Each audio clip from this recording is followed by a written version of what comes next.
Writing prompts is essential when working with generative AI.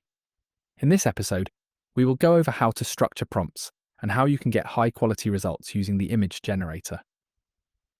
A prompt is simply the text you write to tell the generator what you want to create. You can write anything, but let's first learn about the anatomy of a prompt. Most prompts are built from a few core elements. Let's go over them. You usually start with the subject, which is the main object or person in the image. Then you describe what's happening, the action or context of the scene. From there, you can add the environment, such as the background, the location, and time of day. You can also guide the camera, for example, the lens, zoom or wide angle, and also the camera perspective. And you can include optical effects such as motion blur or depth of field. If you don't want photorealism, you can also define specific styles such as hand-drawn or 3D. You don't need to clearly define all of these every time you prompt, but understanding this structure helps you decide what to describe and what to leave to the model. If you leave out a part, the image model will come up with something on its own. Sometimes you can get a good result with a short prompt, so it's fine to just stop there. Other times you will adjust your prompt and iterate until you get what you want. Now let's create our first image using the image model, Nano Banana Pro. We'll start by making a prompt for a water bottle. You can keep the prompt simple at first and then gradually add more details. For now, start with a simple prompt. Just water bottle. Hit generate. You will see that the water bottle is generic. No logo, nothing characteristic about it. So we'll refine the prompt with more details to describe specifically how we want the bottle to look. We can add the color of the cap, whether the bottle has a handle, your brand name if there is one, or condensation to suggest a cold drink. Now hit generate again. You'll see that the details are now added to the water bottle, but the background is still pretty generic. Alright, next let's play with the lighting and style. We want a studio look with a clean white background. Time to hit generate. Now we have a more realistic looking product shot. Next, let's review additional options for writing prompts. Inside the prompt box, you'll find the prompt editor option in the bottom right corner. This opens a window where you'll see your current prompt on the left. On the right, you have a chat.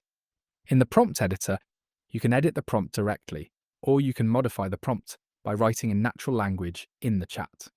We'll tweak the prompt to try the water bottle in a different setting. In the chat, change the water bottle to be underwater, click the white submit button, and wait for the prompt to be updated. Once updated, click apply prompt. Generate the image again. At this point, you have a few options for the character, our subject. You can drag in a photo of a person you already have, either from your computer or from your history, and drop it into the character slot.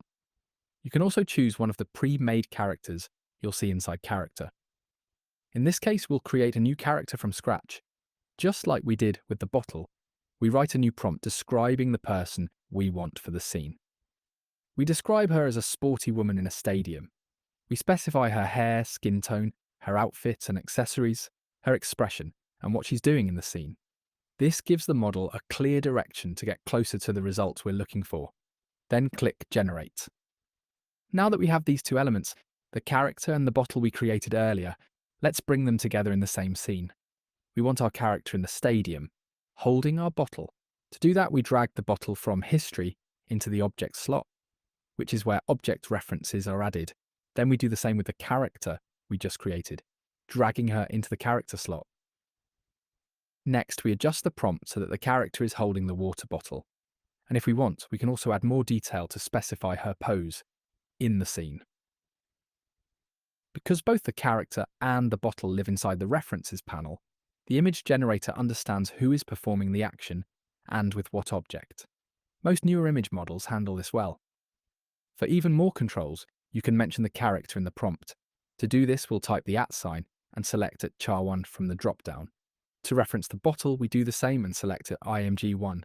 After generating the image, you'll see the character holding the water bottle, the result of combining two reference images into a single prompt. In the next episode, we'll take this further and unlock new ways to expand and reuse what you've already created. See you there.